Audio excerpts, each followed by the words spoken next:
So I've been getting a lot of questions from people who think that have read the Power of Now by Eckart Tolle, and a lot of people are wondering what's the difference between living in the now and what's the difference from this, the inside out insight, and like stuff like Eckart Tolle's material or Byron Katie's the work. What's like? Can you elaborate on what's the difference there? For sure. So the first thing I should say is that as far as I can tell, Eckart Tolle and Byron Katie, both of them have had profound insights, profound life-changing insights that completely transformed their view of reality, their relationship to their thinking, the whole 9 yards. But in each one of their cases, if you were to ask them, well, what did you, like, see, here's the thing. That they had these profound insights, and then when they went to tell other people about it, other people said, well, what should we do? And so Byron Katie's got the work. You go and do the work. Eckart Tolle's got like the practice of the power of the now. So you practice, you remember to be in the now, that sort of thing. But if you ask them, what did you do to get this? Eckart Tolle would say, well, I was miserable and suicidally depressed for a couple of years, and then I had this big insight. Yeah. Byron Katie would say, well, I was miserable and suicidally depressed for a long time, then I had this big insight. Yeah. And it's the most natural thing in the world to point people to a doing, to an application, because you know that's the best shot that they can see is getting at. But what's being overlooked is that insight is a natural function of human beings. And so as soon as you do a practice, as soon as you do a technique, and let me say, if you're listening to this, you're like, well, hang on, I love meditating, and meditating is awesome, and it works for me. Good for you. Go for it. Fill your boots. I love that. But what I'm saying is if someone takes a technique or a practice or something like that and thinks, I'll be enlightened when I do this enough, or I'll be happy when I do this enough, or I'll be peaceful when I do this enough, it's buy into the idea that there's somewhere to get to, and there is better than here. And so what we're pointing to here is it's not an application. It's not application-based learning. It's what I call implication-based learning. And implication-based learning is something you've actually been doing your whole life. It's how you learn to walk. You learned about the implications of gravity. And as you learned about the implications of this pre-existing fact of life, you get to, like this week, you've probably used your embodied understanding of the implications of gravity 1,000 times without even having to think about it. You sit up, you stand up, you sit down, you pick up a cup, you I don't know, pick up an egg, you catch a ball, you run for a bus, you walk up a flight of stairs. In every single one of those moments, you're using your implicit understanding of the nature of gravity, something that you learned so thoroughly and so automatically that you don't even remember doing it, I guess. And yet it's there and you use it all the time. The applications show up automatically. So that on the one hand, what Byron Katie and Eckart Tolle are pointing at is the same thing that we're pointing at. They're pointing at the fact that see, here's the other thing. When you wake up to this, when you see through the misunderstandings we've been conditioned in and fall back into the experience of life, you find yourself in the now. You find yourself feeling grateful. You find yourself being loving and connected. You find yourself on purpose. It's natural. See, here's what happened. Here's my guess at what happened. I don't know if I'm not super familiar with his backstory. I guarantee that Eckart Tolle never used to spend any time in the now at all. he was always in the past or in the future worrying about stuff or thinking about his terrible life or whatever. And when he got the insight, it brought him back into the moment. And he went, oh, holy shit, it's always now. That was the thing he was most aware of. With Byron Katie, I don't know that much about her life, but I guarantee she was like all caught up in her thinking, and then she got brought into the moment. She's like, oh, it's all thinking. But then people go, how do I get that? And they don't want to prescribe go and be miserable and depressed for 2 years, so they come up with a technique approach, and people do it, and sometimes it works, and sometimes it doesn't, but it's better than nothing. But what we're pointing to here is that actually nothing is the best thing you got going for you. And nothing is the energy behind life. It's the wisdom and intelligence behind your being. It's where insights come from. It comes from nothing.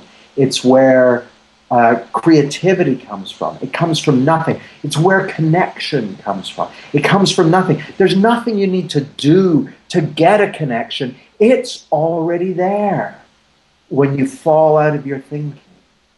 And so as your understanding of this gets deeper, as you wake up to the truth of this, and it's something you already know, it's already there within you. And as you wake up to it, you find there's nothing you have to do to make it happen. It's automatic. It's a self-correcting system. It's not an externally corrected system. It's not a I'm going to lift myself up by my bootstrap system. It's a self-correcting system. And all you need to do is get in the conversation, decide for yourself that there's something here that makes sense, and see what happens. Yeah, exactly. It's a like typical misunderstanding is that when people hear this, they go, okay, so what I need to do is just sit down and do nothing. And the funny thing is that becomes doing something as well. And then they just look at different wrong place than the first wrong place that they looked at. So and to me, I'm a very energetic guy. I like to do a lot of things in my life. I like to have a lot of adventures. I like to be spontaneous and do whatever comes to mind, and I get very engaged in that activity. And for me, I mean, that's just the natural flow of me. So I do that. You know what I'm saying? Yeah. But if I were to sit down and be quiet and force myself to be quiet in order for me to have some insight, that would be that would not work for me. But what works for me is just being this guy who are spontaneous and goes on adventure, and then that's my flow, and then epiphanies come to me naturally because I just am, kind of. Oh, when I say you don't need to do anything, you don't need to do anything with your thinking. Your thinking is going to take care of itself the more you understand the nature of thought. Yeah. So the whole direction is to learn about the nature of thought, learn about the pre-existing facts of how our experience is created, of where our experience comes from. You learn about that. Well, take care of. See, here's one of the things I often see is that people see this and they actually start to do more of the stuff that they really care about. Yeah. But they start dropping all the stuff that never actually mattered that much anyway. Yeah, they thought it was important because they thought they needed it to be happy. Yep. So people start being more true to yourself, and yeah, it's a whole different ballgame. Yep. It kind of also goes into the thing we talked about goal setting, right? Where, well, will I lose all my goals since I don't have to do anything to be happy? And it's just like a different kind of goal, right? It's a more true goal. So a lot of the goals you had because you want to become more fulfilled and more happy and more successful fades away, and the true goals stick around. Or maybe something completely different. But it's all because of this.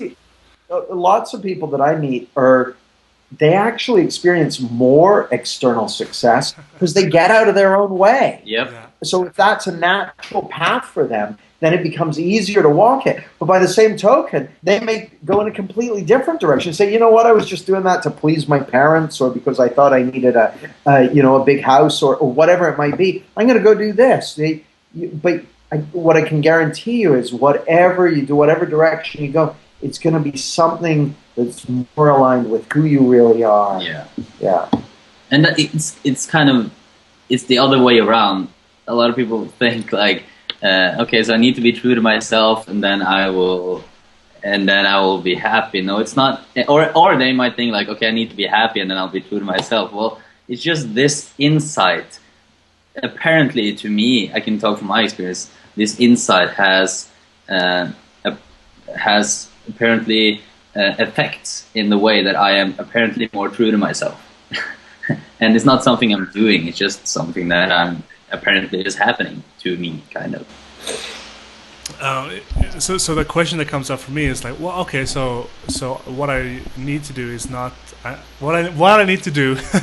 What I need to do is not change my thinking, and I understand this now. So what do I need to do to get this understanding so that I can have the clarity of understanding that gives me these good feelings and enjoying life? Well, I can talk from my experience. The things that I've done include reading books, listening to recordings, hiring coaches, going to workshops, going on training programs. I've done all of that because I became fascinated with it, fascinated with this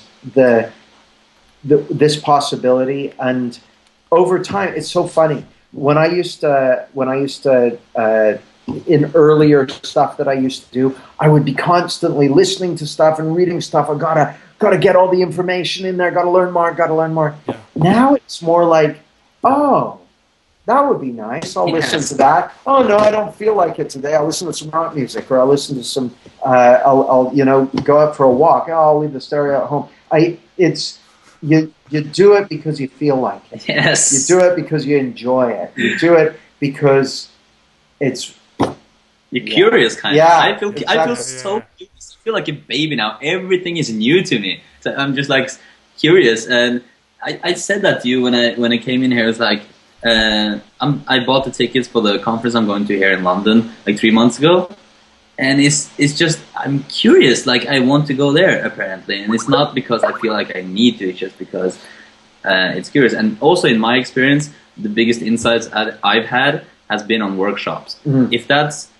If that's a coincidence or not, I don't know, but I'm curious to go to more workshops, and that's just how it works for me. Yeah. Well, there's something, I don't know, I find that too, that there's something about having a group of people in one place who are all kind of, this will sound totally hippie, but who are all kind of resonating at the same frequency. And that's what happens is as people start to fall out of their thinking, and it kind of goes, one or two at a time, they start to fall out of their thinking and they're like, smart. And it kind of brings everyone else along with it. Yeah. And so there's a resonance there, and sort of like a whole bunch of tuning forks vibrating, or like if you're in a guitar shop and you pluck the G string, all the other G strings start vibrating. So it's kind of like that. For me and Morten in the workshop, we had several moments where I'm just like, I'm turning in the exact same moment to look at Morten, and Morten is turning towards me, and it's like a huge light goes up in both our eyes. Yep. we have the insight, right? And then, I don't know, half an hour later, me and Morten are sitting there completely confused again. and across the room, there is someone else who's having the exact same, like, oh, I get it! And it keeps going. So it's like lights going on and off until the room just gets brighter and brighter and brighter, and the understanding sinks in more and more throughout the workshop. So the workshop, this time, there's a new workshop in Oslo, 21st and 22nd of June. And Morten made a video about his experience at, where is it? MortenHake.com/profound.